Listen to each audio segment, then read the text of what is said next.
আচ্ছা, যদি এরকম হয় যে আপনি 40 লক্ষ টাকার একটা লটারি জিততে গেলেন, মানে আপনি 40 লক্ষ টাকার মালিক, তাহলে বিষয়টা কিরকম হয়? হ্যাঁ, অবশ্যই আপনি আমার ভিডিওটা পুরোপুরি দেখেন। আজকে 40 লক্ষ টাকার লটারি আমি আপনাদেরকে দেবো। আমি নিজে পেয়েছি, কিভাবে পেয়েছি আপনারা পুরো ভিডিওটা দেখলেই বুঝতে পারবেন। তো গাইস, আমি আপনাদের সাথে শেয়ার করতেছি আমার 40 লক্ষ টাকার লটারি জেতার গল্প। তো হঠাৎ একদিন আমাকে হোয়াটসঅ্যাপে একটা কল আসলো, তাও আবার ভিডিও কল। এখন একজনে ভিডিও কল দিয়ে আমাকে 40 লক্ষ টাকা দেখাচ্ছে। আর উনি আমাকে বলতেছে, ভাই আপনি 40 লক্ষ টাকার একটা লটারি দিচ্ছেন, এখন যদি আপনি টাকাটা নিতে চান তাহলে আপনার হাতে সময় 5 মিনিট, আপনি ইয়েস অর নো। 40 লক্ষ টাকা কেনা নিবে, আপনি কি নেবেন না? ভাই আমিও তো নেব। তো আমি তো 40 লক্ষ টাকার কথা শুই না পুরা, তাও আবার ভিডিও কলে 40 লক্ষ টাকা দেখছি।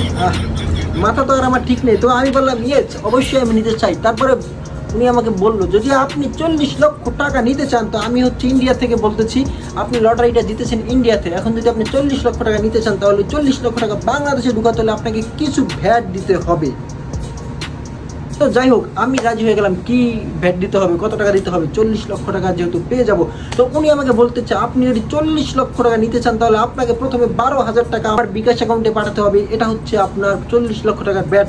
তাহলে আপনি আপনার অ্যাকাউন্ট নাম্বার দেন, সাথে সাথে 10 মিনিটের ভিতরে 40 লক্ষ টাকা আপনার অ্যাকাউন্টে ঢুকে যাবে।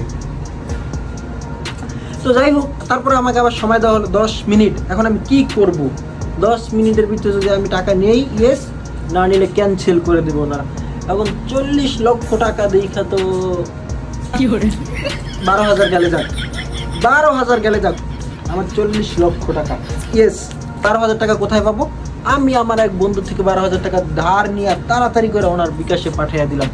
এখন উনি আমাকে 40,000 টাকা 10 মিনিটের ভিতরে আমার অ্যাকাউন্টে পাঠিয়ে দিবেন। আমি তো খুবই বড় লোক হয়ে যেতেছি, কোটিপতি। অবশ্যই গাড়ি বাড়ি একটু কিছু অভাব হবে। 40 লক্ষ। তো এরপরে কি হলো? 10 মিনিট পরে উনি আমাকে কল দিচ্ছে, মনে হয় আমার অ্যাকাউন্টে টাকা ঢুকে গেছে। হ্যাঁ ভাইয়া বলে, আমাকে কি বলতেছে জানেননি? বলতেছে যে ভাইয়া, আপনি তো আমাকে 12,000 টাকা দিয়েছেন ভ্যাট, এখনই 12,000 টাকায় তো হচ্ছে না। কেন? ভ্যাট তো আরো বেশি, তো আপনাকে আরো 25,000 টাকা দিতে হবে, তাহলে আমি আপনার টাকাটা আপনার অ্যাকাউন্টে পাঠাইতে পারবো। আমি পয়সা গেছি, আমি পয়সা গেছি, আমি পয়সা গেছি মাইন কারচি পাই। তো গাইস, যাই হোক, এখন আমাকে উনি বলতেছে আরো 25,000 টাকা দিতে হবে। তো আমি বুঝতে পারছি যে আসলে উনি একটা বাটপার। তো এরকম বাটপার, এটা তো অনেক আগে থেকেই মানুষ করতেছে এরকম। তো এখন আপনার 5 বছরের 10 বছরের একটা শিশুও বুঝে যে এইগুলা বাটপার। তো এই মাথার ভিতরে ঢুকে নাই, মানে 40 লক্ষ টাকার জন্য পুরা মাথা গেছিল। তো যাই হোক, আমার 12,000 টাকা মার গেছে। আর আমি যেই বিষয়টা আপনাদেরকে বললাম, মানে যে ঘটনাটা বললাম, এটা আসলে আমার সাথে না, আমার ছোট ভাইয়ের সাথে হয়েছে। তো আমার ছোট ভাইয়ের 12,000 টাকা গেছে, ছোট ভাইয়ের টাকা গেছে মানে তো আমার টাকা গেছে।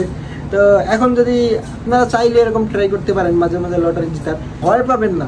আরে ওনারা ভ্যাট হিসাবে 12,000 টাকা, 12 লাখ চাইলে দিয়ে দিবেন। আপনি 12 লাখ দিলে আপনি 40 লাখ পাইতেছেন। আরে ভাই, কেন বুঝেন না? আমার মধ্যে একটু ইউনিক হন, আপডেট হন। এই যে আমি 12,000 দিয়ে দিলাম, 40 লক্ষ যদি পাইয়া লইতাম, আর মায়ের বাবা কি করে, আপনারা তো আমার খুঁজেই পাইতেন না, দেখা করতে হলে টিকিট কাটা লাগলো। যাই হোক, আমি আপনাদের সাবধান করার জন্য ভিডিওটা করলাম। সবাই ভালো থাকবেন, সুস্থ থাকবেন, আল্লাহ হাফেজ।